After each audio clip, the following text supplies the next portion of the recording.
تو میں ان کو ملا اپنی زندگی میں، ان کی پھر زندگیاں دیکھی، تو مجھے آہستہ آہستہ ریئلائز کیا کہ وہ جو ہمیں اٹریکٹیو راستہ لگتا تھا اصل میں وہ تباہی کا راستہ ہے.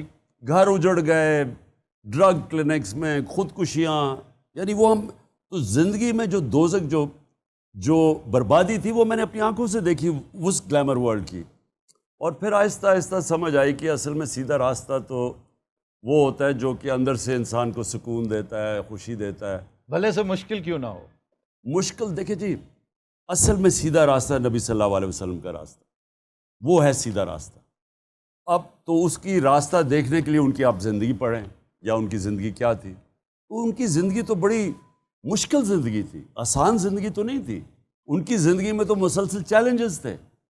اور وہ یعنی جب اپنے عروج پہ پہنچے، میں یہ ساری اپنے بچوں کو بھی بتاتا ہوں، تو جو ان کو عروج تھا جب فتح مکہ ہو گئی، جب وہ آخری خطبے پہ گئے، تو آخری خطبے پہ لاکھ لوگ عرفات کے اوپر نیچے جمع ہوئے، بڑا زبردست خطبہ ہے ان کا. تو ہیومن رائٹس کا چارٹر ہے، اگر آپ اس کو پڑھیں تو آخر میں وہ پوچھتے ہیں کہ لوگوں کو کہ گواہی دو اللہ کے سامنے کہ میں نے دیانتداری سے اللہ کا پیغام آپ تک پہنچایا. تو وہ جب پہلی روب جاتا ہے، پھر وہ 10 روز پہ پیچھے جاتے ہیں، وہ پیچھے آواز کرتے تھے، وہ پیچھے آواز جاتی تھی. تو جب پیچھے تک آواز پہنچی تو ایک شور اٹھ گیا کہ ہاں نبی آپ نے دیانتداری سے اللہ کا پیغام دیا. پھر لوگوں نے رونا شروع کر دیا. رونا اس لیے شروع کر دیا کہ لوگوں کو ایک دم خوف آیا کہ یہ تو اب ہمارے پیغام اللہ کا پورا کر دیا. تو جانے کی بات تو اب تو لوگوں نے رویا. تو کہنے کا مقصد یہ تھا کہ ان کی زندگی ساری مشکل تھی، لیکن جب آسان وقت آیا تو وہ دنیا سے جانے کا وقت آ گیا. جب ہم آسان زندگی ڈھونڈتے ہیں اس میں عظمت نہیں ہے، عظمت اس زندگی میں ہے جو جد و جہد کا نام ہے، جو ان کی زندگی تھی. اچھا، جتنی خوشگوار زندگی آپ نے یہ اڈاپٹ کی، کیونکہ میں تو آپ کا فالوور تھا اس دور میں بھی جب آپ صرف ایک کرکٹر تھے، ایک گلیمر سے بھرپور شخصیت جس کے ساتھ تصویر اتروانا لوگ اعزاز سمجھتے تھے ایک ہیرو کے طور پہ. اب تو بات ہی اور ہوگی نا، اب تو ایک سلسلہ ہی اور ہو گیا.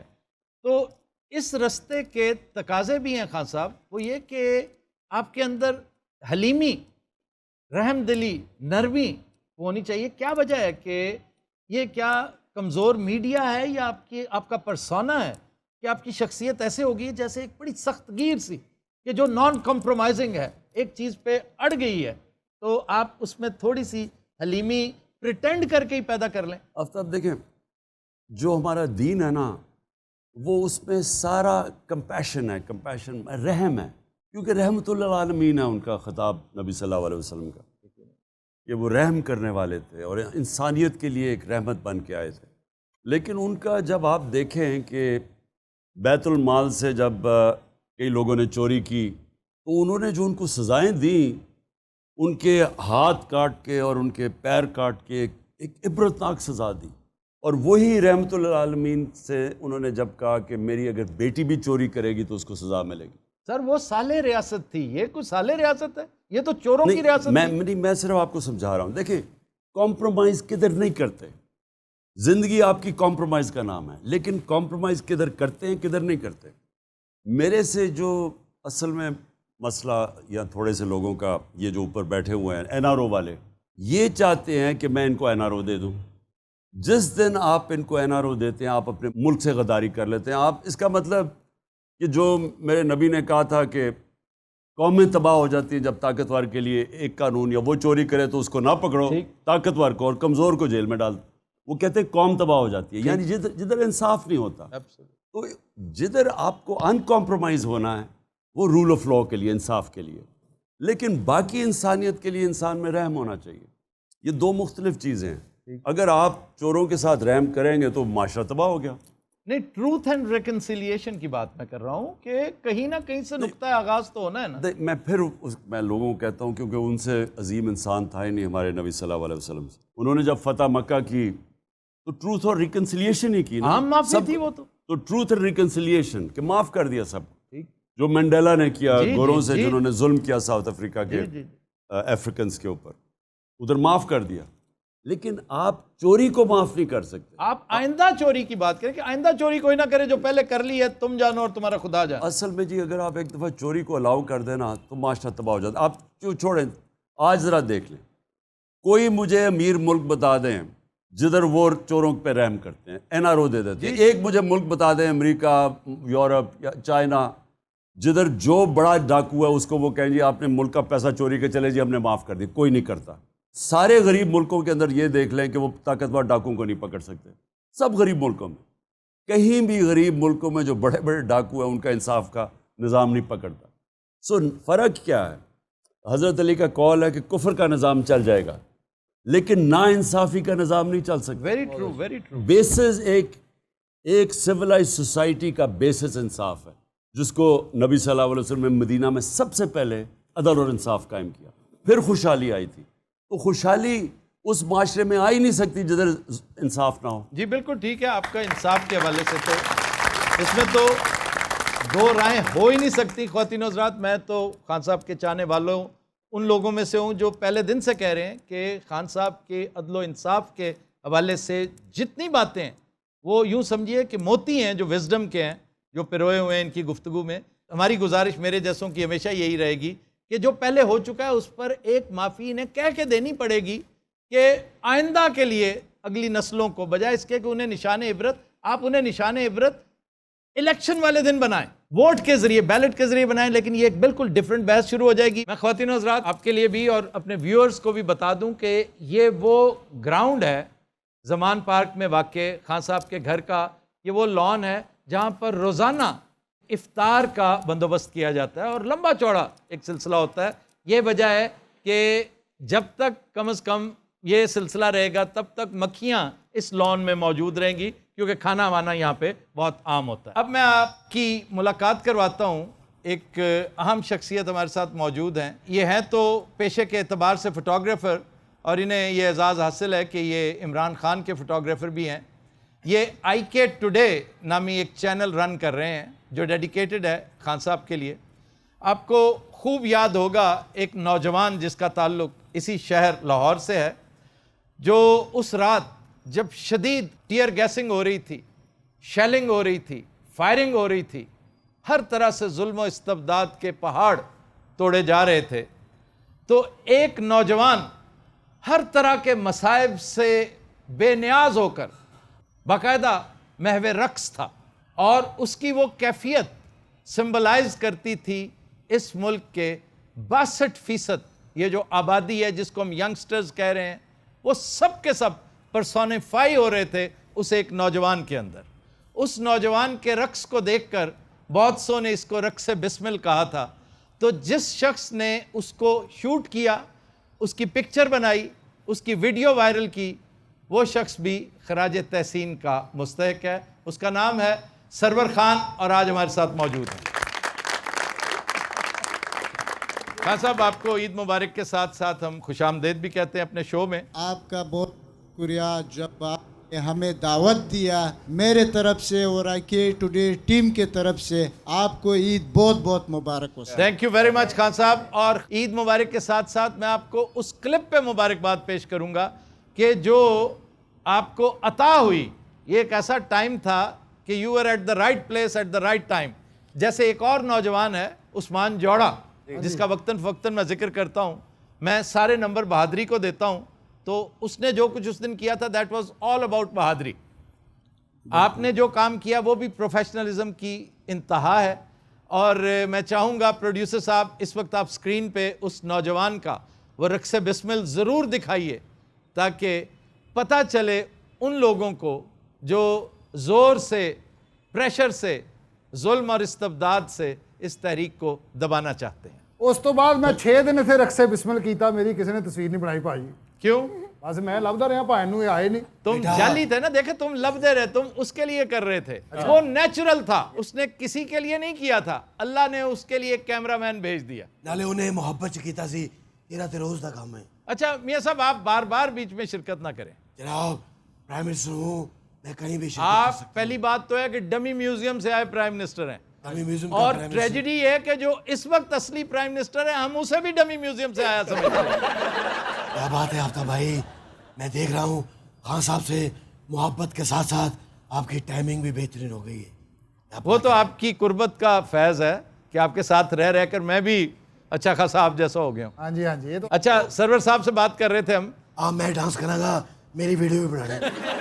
ویسے میاں صاحب تواڈے نال بھی کوئی ایسے جانسار ہے تواڈے جڑے انج کردے ہو؟ ہاں انہاں دے نال ہے جان نساڑنے ہیں ہلے 2013 کا الیکشن جب انہوں نے جیت لیا تو عمران خان کو طرح طرح کی باتیں کرتے رہیے کہ تمہاری تو یہ پوزیشن ہے کہ 40 سیٹیں بھی نہیں تم کر سکے, اور کدھر گئے تمہارا وہ یوتھ, تمہارا وہ گروپ. تو اس نے کہا تھا کہ صرف چند سال اور یہ پنیری تیار ہو رہی ہے, یہ فصل تیار ہو رہی ہے, ایک دفعہ یہ تیار ہو جانے دو, پھر تم سے رکیں گے نہیں بلکہ کسی سے نہیں رکیں گے. اور اب وہ فصل تیار ہو چکی ہے, کب چکی ہے نظر آتی ہے. جدوں دی ہے یوتھ آئی ہے نا انہاں دے بوتھ دیکھن والے نے اودوں دے. میں اپنے ان دوستوں کی قدر کرتا ہوں, میں خان صاحب کی بھی قدر کرتا ہوں. اچھا کپ کوئی بھی ڈگیا نا تے ایک منٹ ٹھہر جا, ذرا جہاز لنگ لندے. ہائے کیا بات ہے. ہائے جہاز تے تہاڈے ذہن چوں کدی نہیں نکلنا, ایسا اڈیا جمعے والے دن دا اڈیا جے مڑ کے لندنوں واپس نہیں آیا. ایسا چور سوچ کے تھے گا. ان حضرت کو ہم میرا خیال ہے اتنا برا بھلا نہ ہی کہیں کیونکہ ان کا قصور نہیں ہے کچھ, یہ بزدل ہے. تو جو بزدل ہوتا ہے نا وہ تو خود مختار ہوتا ہی نہیں ہے. بزدلی واقعی بزدلی بائی چوائس نہیں ہوتی. تو جو خود مختار ہی نہیں ہے اس کو ہم نے کیا جانا. بزدلی ایک بیماری ہے جس پر بندے کا کوئی اختیار نہیں ہوتا. اگر چوائس ہونا تو بندہ کہے گا کہ مجھے لنگڑا اور لولا کر دو, میں نے بزدل نہیں ہونا. خان صاحب ڈائری چک کے نکلے تو بڑے ہٹ ہوئے نا, لوگوں نے بڑا لائک کیتا. میاں صاحب نے بھی انہوں نے ویکھ کے ڈائری چکی, اور دفتر والا کہندا پاجی ڈائری رکھ جو.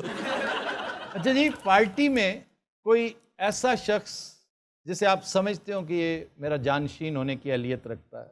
دیکھیں میں نے جو اب دیکھ رہا ہوں نا, ہمارے جو آئی ایس ایف جو ہماری اسٹوڈنٹ فیڈریشن تھی, اس میں سے جو نوجوان نکل رہے ہیں وہی ہوں گے, وہی انہی میں سے ہو. ان کے اندر دیکھیں پولیٹکس کے اندر دو قسم کی پولیٹکس ہیں. ایک ہے ذاتی مفادات کے لیے کہ میں پولیٹکس آؤں گا, میں اپنا تھانے دار لگواؤں گا, میں اپنا وہ ڈیولپمنٹ فنڈ یہ وہ اپنا ڈی سی, پھر شاید وزیر بن جاؤں. ایک وہ روایتی پولیٹکس ہے جس سے میرے لیے کیا ہے, اور ایک دوسری ہے نظریاتی پولیٹکس.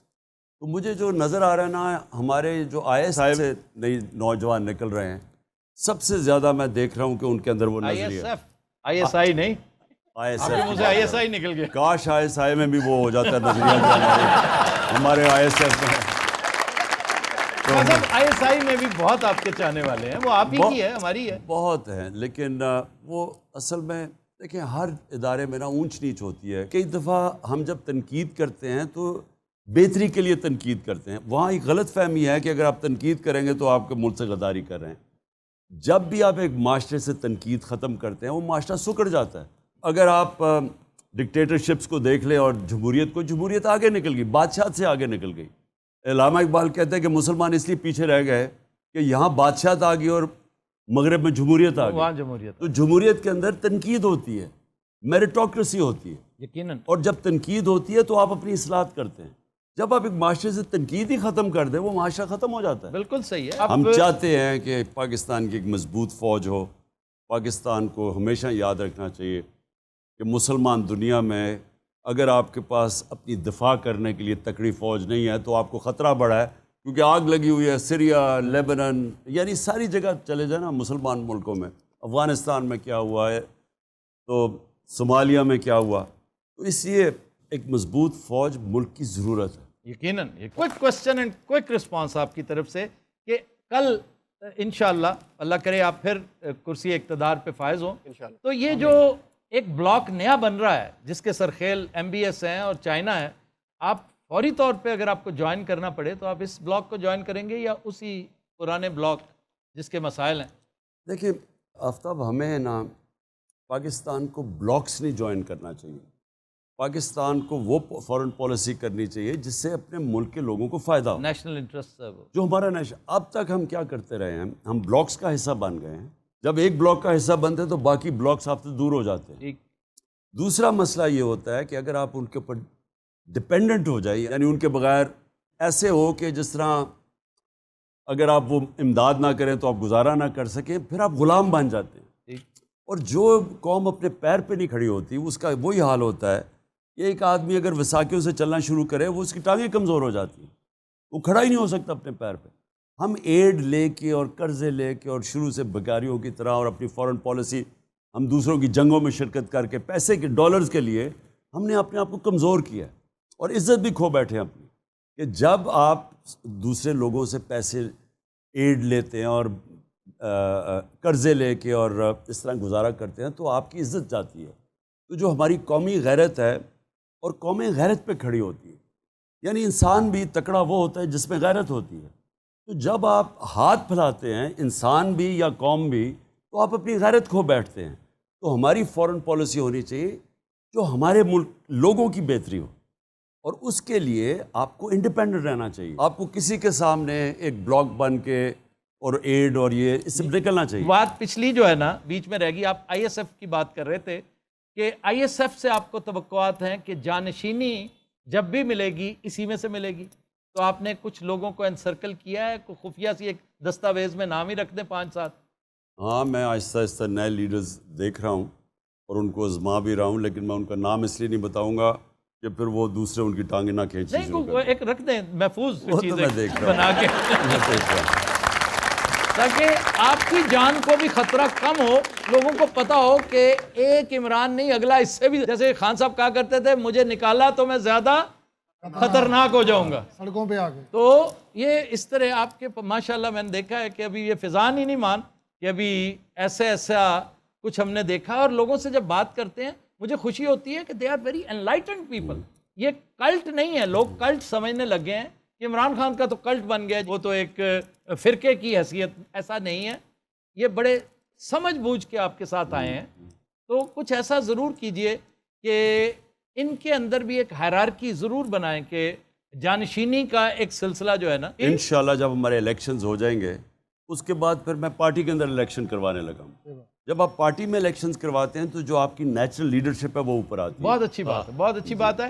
خواتین و حضرات, ایک اور بڑا اندوہناک دن اس تحریک کے حوالے سے تاریخ کی کتابوں میں درج ہے, اور وہ دن ہے جب یہاں کے مسلح لوگ چڑھ دوڑے نہتے محافظوں کے اوپر جو گھر کے رکھوالے تھے, جو صرف چوکیدار تھے. یہ 18 مارچ کا واقعہ ہے جس دن خان صاحب یہاں پہ موجود نہیں تھے. وہ پیشی بھگتنے, یہ پیشیوں کی بھی چونکہ اب تو میرا خیال 150 ہو چکا ہے, ڈبل سینچری ہونے والی ہے, تو پیشی بھگتنے گئے ہوئے تھے. تو بلڈوزروں کے ساتھ کرینوں کے ساتھ ایک تباہی کا منظر جو ہے وہ پیش کیا گیا. تو اس دوران جن لوگوں نے سیسا پلائی دیوار کا روپ اختیار کیا اور ایک ایک ظلم کو اپنے سینے پر, جیسے محاورتاً کہتے ہیں, اپنے سینے پر جھیلا, اپنے سینے پر برداشت کیا, وہ سب دوست ہمارے پاس آج موجود ہیں.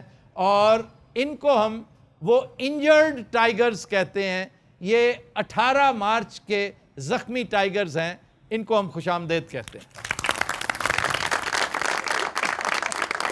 سب سے بات تو ہو نہیں سکے گی. آغاز کروں گا, فرنٹ پہ بیٹھے ہیں وقاص صاحب جنہوں نے فیس کیا تھا یہ سارا سلسلہ. وقاص صاحب انتہائی اختصار سے بتائیے کہ واٹ ہیپنڈ. سب سے پہلے جب میں نے دیکھا عبدالاحد صاحب کھڑے تھے جو خان صاحب کے بینوئی ہیں, ڈاکٹر زما صاحب کے ہسبینڈ ہیں, وہ سفید داڑھی والے بڑے اخلاق کے بڑے مالک ہیں ماشاءاللہ, بڑے معزز شخصیت ہیں.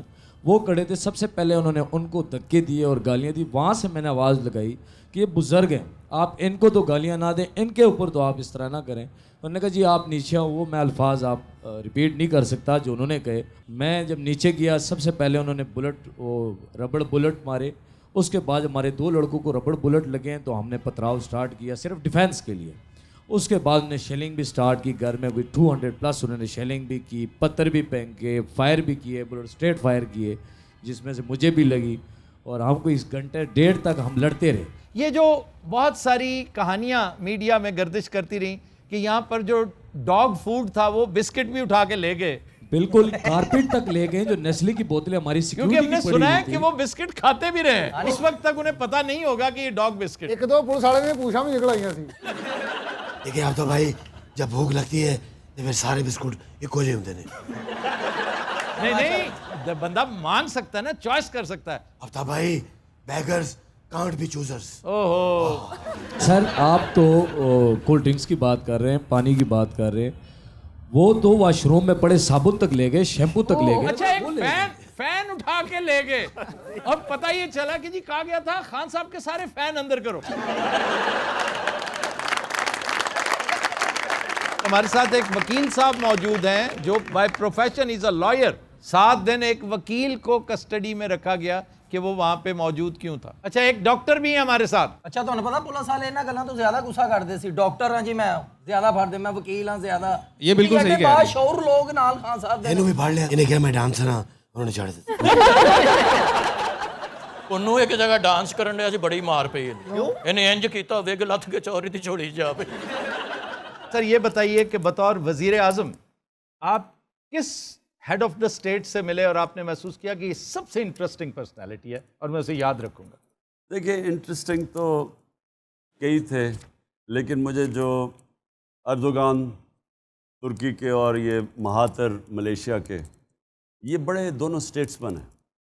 یعنی انہوں نے اپنے معاشروں کو بدل دیا. دونوں نے, ملیشیا کو مہاتر نے بدلا اور ترکی کو اردوغان نے بدلا. تو جو اپنے معاشرے کو بدل دے, اپنے لوگوں کو غربت سے نکال دے, اسٹینڈرڈ آف لائف اوپر لے جائے. تو سعودیہ کو ایم بی ایس سے زیادہ کس اور ایم بی ایس اب بڑا زبردست کام کر رہا ہے.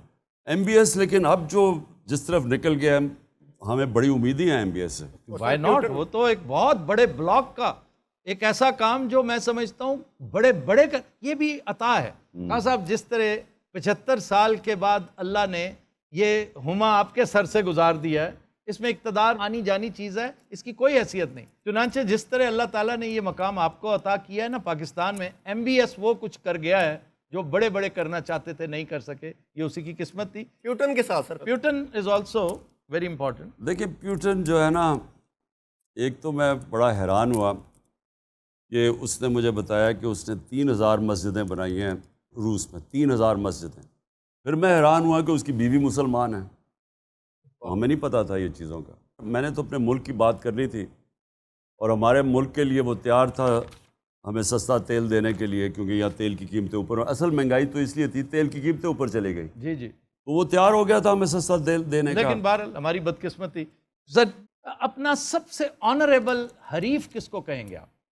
اپنا مد مقابل ایک ایسا جس کے لیے آپ سمجھتے ہیں کہ یار یہ ایک آنریبل آدمی. کرکٹ میں نہیں جی نہیں, پالیٹکس میں. اور آج کی کرکٹ میں تو خان صاحب کرکٹ دے رہے ہیں, ایک آدھ تو ہوگا. دیکھیے میں آپ کو بتاؤں, جو لوگ چوری کرتے ہیں نا, ان کو آپ کیسے کہہ سکتے ہیں؟ سر سارے تو چور نہیں ہے, کوئی ایک نہیں, میرے جو اصل تھے یعنی یہ 2 خاندان کے ہیڈ ہیں, یہ تو 30 سال سے چوری کر رہے ہیں ملک کا پیسہ. ساتھیوں میں سے کوئی اور کوئی ایسا جسے آپ کہیں کہ یہ میری پارٹی میں ہونا چاہیے تھا, یہ غلط پارٹی میں ہے؟ اعتزاز آصف. واہ, دیکھیں نا ایک بندہ تو ہے. واٹ اباؤٹ لطیف کھوسا؟ ہاں لطیف کھوسا. میں پہلے تو لطیف کھوسا کو میں سمجھتا یہ زرداری کے پیچھے کیسے لگ گیا, لیکن اب جو اس کی سٹیٹمنٹس ہیں, جس طرح وہ کھڑا ہوا آئین کے ساتھ, میں بالکل لطیف کو بھی ہم اپنی پارٹی میں لے سکتے ہیں. دیکھا نا, اصل بات یہ ہے کہ جس کو کہتے ہیں کہ اللہ تعالیٰ, جو میرا پہلا کوسچن تھا, اللہ تعالیٰ کے خزانے بھرے ہوئے ہیں اور ان میں سب سے قیمتی جوہر ہدایت ہے. اور ہدایت کسی بھی وقت کو عطا کی, جیسے آپ کو عطا کی اسی طرح اعتزاز کو دیکھیں. اور میں کہتا ہوں میں اعتزاز کی اتنی قدر کرنے لگا ہوں, اب میں نے کسی بھی دن جانا ہے, حالانکہ وہ ابا کا بڑا چاہنے والا, پیار کرنے والا ہے, میں نے جا کے اس کی دست بوسی کرنی ہے. میں تمہارا ہاتھ چومنے آیا ہوں کہ تم نے اس ٹائم پہ ایک بہت بڑی سپورٹ دی ہے, and it means a lot to us. اچھا جی, ایک اور صاحب اس وقت کے نہ صرف اینی شاہد بلکہ وکٹم موجود ہے ہمارے ساتھ. جی سر, جب اس دن حملہ کیا پولیس, ہم تو انہیں حملہ آوری کہہ سکتے ہیں, تو میری خود کی یہ فنگرز ٹوٹی ہیں. اس دن ڈنڈے مارے ہیں, ایک بندے کو 20 پولیس والے مارے تھے, اور ایسے لگتا ہے جیسے یہ میاں صاحب نے نا کوئی نامعلوم اپنے ذاتی پرسنل گارڈز ہی بھیج دیا ہمارے لیے. آبجیکشن مائی لارڈ. جی جی, آپ سمجھ سکتے ہیں کہ میں ایسا کرواؤں گا, آپ بتائیں, اگوں آؤں تو کرو. میاں صاحب آج ایک نعرہ آپ لگائیں. ہاں جی. خان تیرے جانسار بے شمار بے شمار. خان تیرے اور میرے جانسار. نہیں تیرے نہیں, صرف خالی خان کے جانسار. تیرے اور میرے کیڑے تسی نے کہتے تو جان ساری. مل کے ایک منٹ, مل کے ایک تالی بجائیں تاکہ پتہ چلے. کیوں بجائیں تالی؟ دیکھنا چاہ رہے آپ بات ایسی کریں وہ 100 دفعہ بجائیں گے. جب آئے گا عمران سب کی جان بنے گا نیا پاکستان.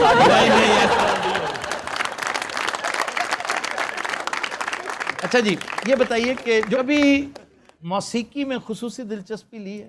نہیں، مجھے اصل میں تو نصرت فتح علی خان، وہ تو آپ بہت سنتے ایک انٹرٹینر مجھے بڑا میں مس کرتا ہوں، وہ دلدار پرویز بھٹی، وہ آپ کے وہ ساتھ مجھے بہت پسند تھا۔ آغاز اس نے کیا تو میرے جو شوکت خانم کے لیے میں نے پیسے اکٹھے کرنے تھے، پیسہ بہت زیادہ تھا، پھر میں دلدار پرویز بھٹی وہ کمپیئر بن گیا، اور نصرت فتح علی وہ بھی جانتے نہیں تھے لوگ اتنا زیادہ نصرت فتح علی کو۔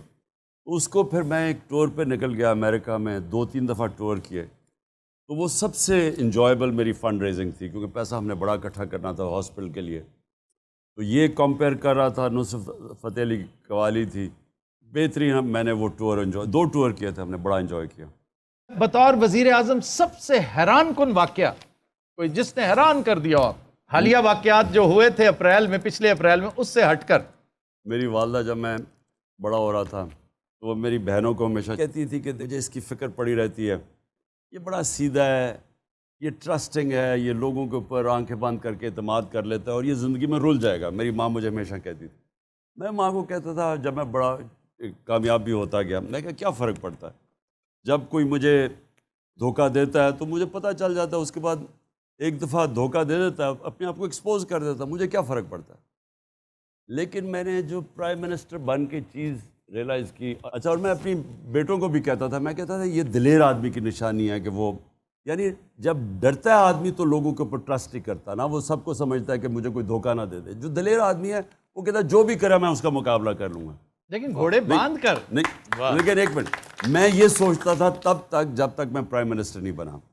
تو جو جنرل باجوہ نے مجھے دھوکے دیے نا، تب میں نے پہلی دفعہ ریئلائز کیا کہ میں ہر بات مان لیتا تھا، آپ ہر بات پہ یہ اتنا وہ سنسیئر لگتا تھا سارا وقت، مجھے تمہاری ہے، میں تمہاری فدر، مجھے یہ، ہم ایک پیج پہ ہیں وغیرہ۔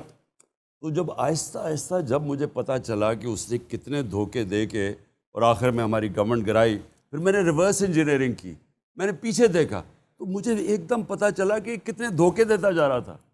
تو اس سے جب پرائم منسٹر بن جائے نا تو آپ کو ٹرسٹنگ نہیں ہو سکتے آپ، کیونکہ اصل میں نقصان آپ کے ملک کو ہوتا ہے اس کا۔ اس لیے یہ اگر آپ کہیں نا تو میں نے ایک جو سبق سیکھا ہے کہ کبھی کسی کو آنکھیں بند کر کے ٹرسٹ نہیں کرنا چاہیے۔ یعنی 2-4 سبق جو سیکھے ہیں ان میں سب سے بڑا یہ، سب سے بڑا ایز اے پرائم منسٹر۔ اچھا، دوسرا سبق کوئی؟ یہ کہ پاکستان میں بہت پوٹینشل ہے، اللہ نے بڑی نعمتیں بخشی ہیں۔ ہم آخری 2 سالوں میں ہی، پہلا سال مشکل میں گزر گیا، ملک بینکرپٹ تھا، پھر کرونا آ گیا، اس کو ہینڈل کیا، لیکن جو آخری تیسرا اور چوتھا سال تھا ہماری اکانومی 17 سال میں سب سے تیزی سے بہتر ہو رہی تھی۔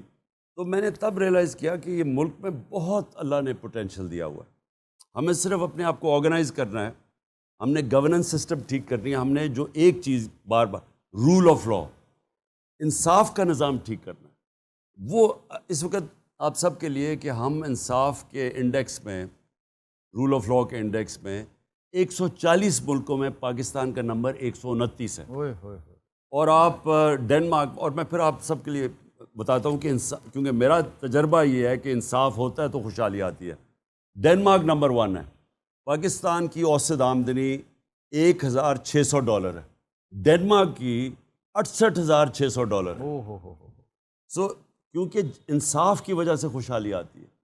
آپ اگر ساری اپنی تاریخ اٹھا کے دیکھیں تو جب ایک حکمران انصاف دیتا تھا، مثلا بلبل تھا، علاؤدین خلجی تھا، ان کے دور میں ساری خوشحالی ہوتی تھی، اور جب کوئی ایک ظالم یا ناانصافی کرنے والا حکمران آتا تھا قحط پڑ جاتے تھے۔ تو انصاف اور خوشحالی اکٹھے جاتے ہیں۔ آج جتنے آپ کے مغرب میں ملک ہیں، آپ اسکینڈینیویا میں چلے جائیں، سوئٹزرلینڈ چلے جائیں، کیونکہ وہاں انصاف کے انڈیکس میں وہ بہت آگے ہیں، 5-6، وہاں خوشحالی ہے۔ ہمارے لوگ بیچارے ویزے لے کے پیسے خرچ کر کے وہاں جاتے ہیں، اور پیسے نہیں بانٹ رہا کوئی، وہاں اس لیے جاتے ہیں کیونکہ لیول پلینگ فیلڈ ہے، انصاف لوگوں کو آزاد کرتا ہے، وہاں خوشحالی ہے، وہاں محنت کرتا ہے، پھل ملتا ہے۔ جی جی، یہ الٹا سسٹم جو ہے نا، یہ ہمارا سب سے بڑا پرابلم یہ ہے کہ ہم اگر اس کو ٹھیک کر لیں، رول آف لا لے آئیں، جو میری کوشش ہے ساری جو رہی ہے، کامیاب نہیں ہوا کیونکہ وہ اتنی طاقت نہیں تھی۔ رول آف لا اسٹیبلش کرنے کے لیے آپ کو طاقت چاہیے، وہ تھی نہیں اس وقت، طاقت باجوہ کے پاس تھی، ذمہ داری میرے پاس تھی، تو وہ اس کا انٹرسٹ ہی نہیں تھا رول آف لا لانے۔ صاحب یہ ایک چھوٹی سی قطع کلامی کی معذرت خواہ ہوں میں، یہ ان کرچز کے بغیر نہیں آنا چاہیے تھا آپ کو اقتدار میں؟ آپ نے باجوہ کو کیوں شامل رکھا؟ ہمیں کرچز، مسئلہ کیا تھا؟ کولیشن گورنمنٹ آ گئی، کولیشن گورنمنٹ کمزور تھی اس وقت. میں نے جس طرح آپ کو کہا، میں سمجھا کہ باجوہ سے سنسیئر آدمی کوئی نہیں ہے. میں تو اسے پوری طرح ٹرسٹ کرتا تھا. میں نے ریئلائز ہی نہیں کیا کہ اس کے اور میرے مقاصد بہت فرق تھے. میں یہ سمجھا کہ یہ جو دو خاندان 30 سال سے چوری کر رہے ہیں اور چوری کر کے پیسہ باہر لے کے جا رہے ہیں، تو یہ بھی ان کو اتنا برا سمجھتا ہوں کہ جو میں سمجھتا ہوں کہ جب تک یہ ہیں، اگر احتساب نہیں ہوتا تو یہاں تو ملک میں یہ جنگل کا قانون ہے، طاقتور کے لیے دوسرے کے لیے. تو میں یہ سمجھتا رہا کہ وہ بھی میری طرح سوچ رہا ہے. لیکن مجھے بعد میں پتہ چلا وہ تو ان کے ساتھ ملا ہوا تھا، وہی لے کے آئے شہباز شریف کو. وہ اس کو چوری کو برا سمجھتا ہی نہیں تھا. اچھا جی، آج کی جو اس محفل پہ کمنٹ کو کرنا چاہے، ڈاکٹر نعمان کی طرف مائک بھیجیے. Thank you so much for inviting first. بہت اچھا شو چل رہا ہے الحمدللہ، اور میں یہ سارے جو جانسار بیٹھے ہیں ان کے لیے کلیپنگ کرنا چاہوں گا، اور چاہوں گا کہ ونڈرفل ورک، اور جو بھی آپ لوگوں نے خان صاحب کے لیے کیا، اللہ آپ کو اس کی جزا دے گا انشاءاللہ. اللہ دنیا میں بھی اس کا اجر دے گا اور آخرت میں بھی، کیونکہ سپورٹ سب نے کی ہے. ہر طرح سے لوگ زخمی بھی ہوئے ہیں، بہت سے لوگ فائنینشلی گھائل ہیں. Yes, if you know what I mean. جی سر. لیکن باقاعدہ مار کھانا، بےعزتی، گالی کھانا مار کھانے سے زیادہ خوفناک ہے. یہ گالیاں کھاتے رہے ہیں، جی سر. ننگی گالیاں منہ پہ کسی کو دے رہا ہو کوئی بندہ، تو پھر بندہ سوچتا ہے کہ اللہ تیری خاطر میں اس سے بھی بڑھ کر قربانی دینے کو تیار ہوں. یہ تو چیز ہی کوئی نہیں. اس وقت پھر جذبہ جس مقام پہ ہوتا ہے آپ اس کو زیر کر ہی نہیں سکتے. میں نے خان صاحب کا وہ دور بھی دیکھا ہوا ہے جب چراغ یا دیا جو ہے نا ان کا نشان ہوتا تھا. میں نے پنجاب یونیورسٹی میں اس سے برے حالات خان صاحب کے ساتھ ہوتے دیکھے ہیں. جی جی جی. میں خود پی ایچ ڈی ڈاکٹر ہوں، اور میں ان سے انسپریشن لیتا ہوں کہ ایک بندہ جو کہ 22-23 سال کنٹینیوسلی اسٹرگل کر رہا ہے، اور اسٹرگل کرنے کے بعد at the end he achieved. جس دن انہوں نے پی ایم کا حلف اٹھایا تھا، شاید ان سے زیادہ میں خود خوش تھا کہ دیکھیں اس بندے ہی میڈ اٹ. اچھا، میرا خیال یہ ہے ڈاکٹر صاحب، میں اپنی رائے ایک رکھتا ہوں. میرا خیال ہے کہ وہ اچیومنٹ کا دن وہ نہیں تھا جس دن انہوں نے حلف اٹھایا. اچیومنٹ کا دن وہ تھا جس دن یہ ڈائری اٹھا کے باہر نکلا. یہ میں اس عمران خان کا عاشق ہوں، میں اس کی قدر کرتا ہوں اور دل و جان سے کرتا ہوں، اور آخری وقت تک کرتا رہوں گا، پرائم منسٹر اور نو پرائم منسٹر. یہ ہو نہیں سکتا کہ ہم کرکٹ کا تذکرہ کیے بغیر خان صاحب کے ساتھ محفل جو ہے وہ ادھوری رہے گی. خان صاحب، ایک ہی سوال میں نے 3-4 سوال سموئے ہیں، اور ایک سوال ہمارے ریسرچر کی جانب سے، وہ پی ٹی آئی کا بڑا سرخیل بھی ہے. جو میں سوال کرنا چاہ رہا ہوں وہ یہ کہ آپ کے پورے کریئر میں بیسٹ بیٹسمین ون سنگل پرانے وقتوں کا، پہلے تو وہ بتا دی. یقیناً ویو ریچرڈز ہوگا. ہاں، میرے زمانے میں ویو ریچرڈ سے کوئی بہتر بیٹسمین نمبر 1 وہی تھا، موسٹ پروبیبل یہی تھا. اس وقت موجودہ آپ دیکھتے ہوں گے ایک سے ایک اچھا پلیئر ہے، آپ کسے، اور اس سے بے نیاز ہو کہ کون سا انڈین ہے، کون سا پاکستانی ہے، کون سا کیا ہے؟ دیکھیے، میں اتنی کرکٹ دیکھی نہیں. آپ کو پتہ ہے میری زندگی میں اور اتنی انٹرٹینمنٹ ہے کہ مجھے موقع ہی نہیں ملتا کرکٹ دیکھنے کا. اور نہیں تو گھر کے باہر انٹرٹینمنٹ، ٹیئر گیس چل رہی ہوتی ہے ہر قسم کی. لیکن جو میں نے دیکھا ہے، ہمارا جو کپتان ہے یہ بہت آؤٹ اسٹینڈنگ بیٹسمین میں نے دیکھا. بڑی دیر کے بعد ایک ایسا کوالٹی کا بیٹسمین دیکھا ہے. اور بابر اعظم، ہر طرح میں نے اس کو ذرا اینالائز کیا، کیونکہ میں ایز اے بولر بیٹسمین کو اینالائز کرتا تھا.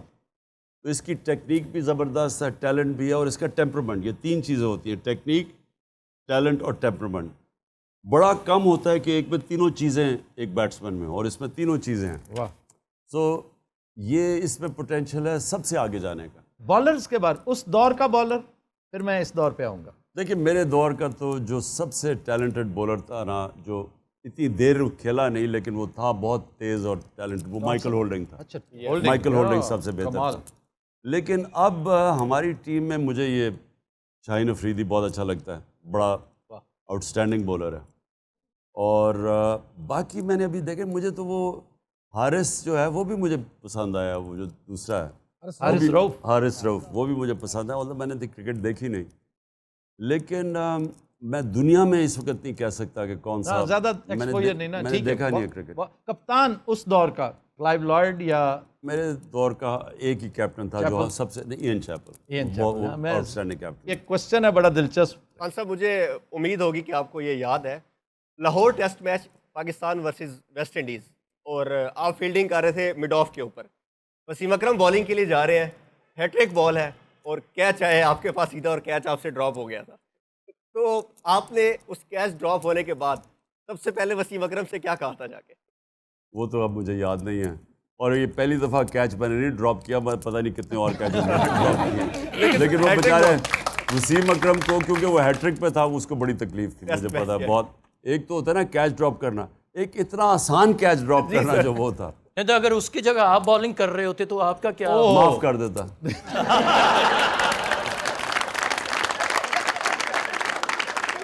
جی آپ خاتون کچھ کہنا چاہ رہے ہیں؟ السلام علیکم جی، میرا نام شیلا خان نیازی ہے، اور عید کے اس بابرکت دن پہ میں دیکھنا تو نہیں چاہتی تھی ہمارے بیکاری وزیر اعظم کو، لیکن آپ نے بلا لیا تو دیکھنا پڑ گیا. اچھا میں نے نہیں بلایا، خود ہی آئے ہیں یہ. اچھا میں ان کو کمنٹ یہ کرنا چاہتی ہوں کہ آپ ان کی جرت دیکھیں کہ یہ مرشد کے سامنے آ کے بیٹھ گئے. ویسے یہ تو ہے، یہ جرت بھی صرف ڈمی کی ہے، اصلی کی نہیں ہے. آفتابی چھوٹی سی بات میں آپ کو ایڈ یہاں پہ کروں، میرے سارے بھائی ہیں، بچے ہیں، یہ موجود تھے وہاں پہ، لیکن ہماری خواتین نے بھی جس دن زمان پارک پہ شیلنگ ہوئی ہے اس دن انہوں نے بھی کوئی کم مقابلہ نہیں. یقین کریں ہمارے ان بھائیوں بچوں نے ہمیں آ کے خواتین کو کہا، جیسے جہاد میں خواتین کو کام دیا جاتا تھا نا، مرم پٹیاں کریں، زخمی آ رہے ہیں، آپ پانی دیں، آپ یہ سارے. تو یہ ہماری جو یہ بچی ہے مکی، آپ یقین کریں اس نے بیگ پیک پیچھے لیا ہوا، اس میں میڈیسنز ڈالی ہوئی، پٹیاں ڈالی ہوئی، اچانک کال آئی، بھاگ کے یہ ہوتی تھی اور ایک بات ساتھ اور. جی مکیہ آپ کچھ کہنا چاہیں گی؟ اس دن آنکھوں دیکھا حال کیا تھا؟ انہوں نے میرے پہ ڈائریکٹ پانی واٹر ٹینک والا تھا، انہوں نے ڈائریکٹ میرے اوپر وہ کر اور وہ انہوں نے مجھ پہ وہ پانی مارا، اور جس کی وجہ سے مجھے اسکن پرابلم ہو گئی، میرے اندر بھی وہ پانی گیا، میں فینٹ بھی ہوئی اس کی وجہ سے. یہ فرسٹ اٹیک تھا جو انہوں نے کیا مہر شرافت کے قافلے پر. اس کے بعد انہوں نے جب یہ لوگ ادھر آئے ہیں انہوں نے یہاں پر بھی بہت زیادہ پتھراؤ کیا، لیکن ہم لوگوں کے پاس بیک پیکس تھے جس میں ہمارے پاس سب چیزیں اویلیبل تھی، سالٹ تھا، بینڈیجز تھے، اور پانی بہت زیادہ موجود تھا بیک پیک میں. تو وہ میں جو کارکنان آ رہے تھے ان کو ہم لوگ وہ پرووائڈ کر رہے تھے. آئی ڈراپس تھے، ایچنگ ہو رہی تھی آئیز میں. لیکن پھر جیسے یہ بڑھتے جا رہے تھے آگے کی طرف، انہوں نے خواتین کا بھی لحاظ نہیں کیا، انہوں نے ہمارے اوپر شیل مارے، مجھے خود 2-3 شیل لگے اسی وجہ سے. لیکن آپ دیکھ لیں آج بھی ہم یہاں موجود ہیں اپنے لیڈر کے ساتھ، اپنے کپتان کے ساتھ، ہمیشہ خواتین موجود رہیں گی. اچھا جس طرح مکیہ نے اس دن آپ لوگوں کی خدمت کی، تیمارداری کی، اسی طرح ہی ایک آزادی کی جنگ میں بہت چھوٹی معصوم بچی فاطمہ نام کی جو پانی بھی پلا رہی تھی، حسب توفیق چھوٹی موٹی چیز بھی ڈاکٹروں کو، معالجوں کو پکڑا رہی تھی، اور اسی تگ و دو میں وہ شہید ہوگی. تو بہت معصوم چھوٹی سی، تو اس کے اوپر اقبال نے بہت خوبصورت شعر کہہ رکھا ہے کہ فاطمہ تو آبرو امت مرحوم ہے، ذرہ ذرہ تیری مشت خاک کا معصوم ہے. تو وہ اقبال کی بڑی مشہور نظم ہے. صاحب آپ کا غصہ بڑا مشہور ہے، کبھی کبھی ہنستے بھی ہیں. کرکٹ زمانے میں زیادہ غصہ تھا جی، پالیٹکس میں آ کے میں نے غصے کو بڑا کنٹرول کیا. جی لگتا ہے بالکل ابھی کنٹرول ہے، نہیں لگ رہا ہے، اور اس میں بتدریج کمی آ رہی ہے. اور اب یہ اصل طاقت ہوتی ہے اپنے غصے کو کنٹرول کرنا. یس، اور یہ یاد رکھنا، یہ کوئی بڑی بات نہیں ہوتی کہ آپ غصہ بڑھاؤ، وہ تو کوئی کسی کا بھی غصہ ہوتا. اصل میں تو جو آپ کے اندر وہ ویل پاور ہوتی ہے اس کو کنٹرول کرنے کی، یہ طاقت شو کرتی ہے. اس ایک سال نے آپ کو بہت کچھ سکھایا ہوگا، آپ کو وہ سفر طے کروا دیا ہوگا جو آپ پچھلے 26 سال میں شاید آپ نے نہ کیا ہو. دیکھیں جتنا آپ اپنے آپ کو چیلنج کرتے ہیں نا، یعنی جتنی آپ اپنے آپ کو مشکل میں ڈالتے ہیں، اتنی زیادہ آپ کا جو ایولیوشن ہوتی ہے نا، یہ جو آپ کی زندگی میں سیکھنے کا جو وہ اتنا تیز بڑھ جاتا ہے. جتنی آپ کی آسان زندگی ہوتی ہے اس کا مطلب کہ آپ کہیں نہیں جا رہے. مجھے کئی دفعہ یاد ہے میری زندگی میں فیسز جب آسانی ہوتی تھی میں سوچتا تھا میں کیا غلط کر رہا ہوں. یعنی میں اگر صبح اٹھوں اور کوئی چیلنج ہی نہیں ہوتا تھا تو میں سوچتا تھا تو کوئی نہ کوئی میں غلط کر رہا ہوں. یعنی میری زندگی یہ بات آپ کے خلاف جا رہی ہے جو آپ کر رہے ہیں. جب آپ مقابلہ دیکھیں سیکھتا کہ ہوتا کیا ہے، اللہ نے ہمیں سب میں بہت صلاحیتیں دی ہیں، کیونکہ اس نے جب فرشتوں کو کہا کہ انسان کے سامنے جھکو اور جب ابلیس نے کہا میں نہیں جھکتا، یہ مٹی کا میں آگ کا ہوں، تو اللہ نے اللہ کے قرآن میں ایک جملہ آتا ہے، اسے کہ تمہیں بھی نہیں پتا کہ میں نے اسے کتنی صلاحیتیں دی ہیں۔ سو انسان میں اللہ نے وہ صلاحیتیں دی ہیں جو انسان ساری زندگی گزر جاتا ہے اس کو پتہ ہی نہیں کہ کتنی صلاحیتیں دی ہیں۔ وہ صلاحیتیں نکلتی کب ہیں؟ جب آپ مشکل وقت کا سامنا کرتے ہیں۔ تو طاقت انسان ہم سب میں دی ہوئی اللہ نے، ہم لے لیتے ہیں آسان راستہ، ہم مانگتے ہیں اللہ سے نماز میں نبی صلی اللہ علیہ وسلم کا راستہ اور چاہتے ہیں آسان راستہ۔ جی آسان راستہ ہوتا ہے آپ کے پوٹینشیل کی تباہی کا۔ جو نبی کا راستہ تھا وہ مشکل راستہ تھا، لیکن وہ عظمت کا راستہ تھا، کیونکہ وہ سارا وقت ان کی سٹرگل تھی زندگی۔ تو آج تک دنیا میں کوئی ایسا انسان آیا نہیں جس نے وہ اچیو کیا ہے، چاہے وہ مسلمان ہو یا نہ ہو۔ دنیا میں اگر جب بھی کہیں گے نا جی دنیا کے گریٹسٹ آدمی کون ہے، تو نمبر 1 پہ وہ ہوں گے، کیونکہ کسی نے وہ اچیو ہی نہیں کیا۔ لیکن آسان زندگی نہیں تھی۔ تو یہ جو آسان زندگی ہم ڈھونڈتے ہیں نا، یہ اصل میں آپ کی تباہی کا راستہ ہے۔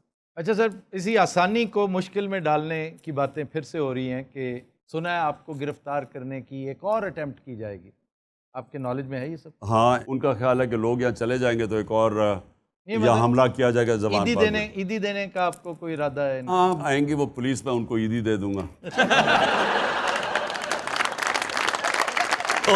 لیکن اصل میں یہ بڑی بدقسمتی ہے ہمارے ملک کہ سارے چور اوپر بیٹھ گئے ہیں، تو جو لوگ اس ملک میں انصاف کی جنگ لڑے ان کو پولیس پکڑنے یا پکڑ کے جیلوں میں ڈال رہی ہے۔ یہ ہماری ملک کی تاریخ کا سب سے بدترین ٹائم ہے، اس میں کوئی شک نہیں کہ وہ لوگ جو 30 سال سے چوری کر رہے تھے وہ بیٹھ کے ایوانوں میں جا کے، اور جو کوشش کریں اس ملک میں انصاف کی جنگ لڑنا، ان کے اوپر جھوٹے کیسز، کچھ 140 کیسز کیے ہوئے کہ جی آپ نے کیا، میں 40 تو دہشت گردی کے کیس کر دیے ہیں۔ یہ ایک المیہ ہمارے ملک میں کہ جب آپ امر بالمعروف سے ہٹتے ہیں قوم، اوپر وہ لوگ بیٹھ جائیں جو کہ بجائے اچھائی کے ساتھ کھڑے ہونے کے بدی کے ساتھ کھڑے ہو جائیں، تو وہ ملک میں کیا فیوچر ہوگی؟ یا لوگ چھوڑ کے جا رہے ہیں پاکستان کو، 800-900 لوگ پروفیشنل ملک چھوڑ کے چلے گئے ہیں یہ چند مہینے میں۔ ہمارے شوکت خانم میں بڑا مشکل ہوتا ہے کیونکہ کینسر ہاسپٹل کے اندر اسپیشلسٹ چاہیے ہوتے ہیں آپ کو۔ دنیا میں کینسر کے اسپیشلسٹ کی ساری دنیا میں ڈیمانڈ ہے، کیونکہ کہیں بھی جاتا ہے ڈاکٹر، اس کو اتنی تنخواہیں ملتی ہیں، شارٹ سپلائی ہے نا، اتنے کینسر کے ڈاکٹرز ہیں نہیں دنیا میں، تو ان کو بڑی مشکل سے ہم لے کے آتے ہیں، سب باہر سے کوالیفائڈ ہیں۔ تو اب یہ جو مایوسی چھائی ہوئی ہے کہ چوروں کا راج ہے، لوگ چھوڑ کے جا رہے ہیں ملک، اور ہمارے ساتھ ابھی 4 اسپیشلسٹ چلے گئے ہیں، 4 اور کہہ رہے ہیں کہ ہم نے بھی ملک سے باہر چلے جانا ہے۔ تو یہ ہر جگہ ہو رہا ہوگا، اور پروفیشنز میں جن لوگوں کی باہر ڈیمانڈ ہے پروفیشنلز کی، تو یہ بڑا ایک ملک کا المیہ ہے اس وقت کہ برین ڈرین ہو رہی ہے اس کی وجہ سے۔ تو اس لیے انشاءاللہ ایک ہی حل ہے الیکشنز کا، اور الیکشنز کے بعد میں یہ جو اندھیری رات ہے میں اس کو ختم ہوتے دیکھا انشاءاللہ۔ Thank you very much Khan صاحب، بہت بہت شکریہ آپ تشریف لائے۔ آپ کی اس آمد نے جس طرح یہ وقت بڑا تاریخ ساز ہے، یہ وقت ہمیشہ یاد رکھا جائے گا۔ مجھے یقین ہے کہ آج کی یہ محفل، آج کا یہ شو بھی ہمیشہ یاد رکھے گا انشاءاللہ۔